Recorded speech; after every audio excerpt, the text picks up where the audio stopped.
షన్ను నాకు చాలా ఇన్స్పిరేషన్. అంటే వైవ హర్ష రాట్లా చెప్పు పూ మీద తీసుకొచ్చి ఎందుకంటే జిగేల్ జిగేల్ ఉందని ఏం మాట్లాడతాడు నువ్వు? ఫోటోగ్రాఫ్ లైఫ్ స్టార్ట్ అయ్యేది అక్కడి నుంచి.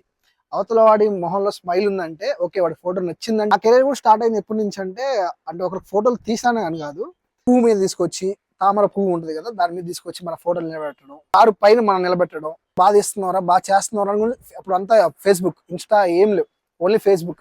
షన్ను నాకు చాలా ఇన్స్పిరేషన్. టైంలోనే తీసే వీడియోలో క్వాలిటీ ఉంటుంది, క్లారిటీ ఉంటుంది. ఆ ప్లేస్ లో మనం తీయాలరా, అలాంటి వీడియో మనం తీయాలరా అని ఒక పిచ్ ఉండేది. నేను వీడియో తీసింది ఏంటంటే వైవా వీడియో ఉంది కదా, చెప్పు రాట్లా అనే వీడియో ఉంది కదా. ఆ వీడియో ఫస్ట్ మా ఫ్రెండ్స్ అని తీసుకొచ్చి ఒక రూమ్ లో రీక్రియేట్ చేశాను. మా ఫ్రెండ్స్ వాళ్ళ ఫ్యామిలీ మెంబర్స్ టీవీలో ప్లే చేసాము. చాలా ఫన్నీగా ఆ రోజుల్లో మనం చేసే థింగ్ గానీ ఫేస్లు గానీ తెలిసిందే కదా మీకు, అందరికి నచ్చింది. నాలోనే అది ఇంకా తెలియకుండా అండా లేదు ఏమి లేదు, తెలిసిందే కదా మీకు. ఇంకా ఇందిరా ఫోటో జిగేల్ అంతుంది, జిగేల్ జిగేల్ ఉందని అక్కడ మొదలైంది, మీ ఇక్కడ దాకా తీసుకొచ్చింది. మరింత ఇన్ఫర్మేషన్ కోసం కింద లింక్ ఇస్తానండి, దాని మీద క్లిక్ చేస్తే ఫుల్ వీడియో వస్తుంది, చూసి లైక్ చేయండి.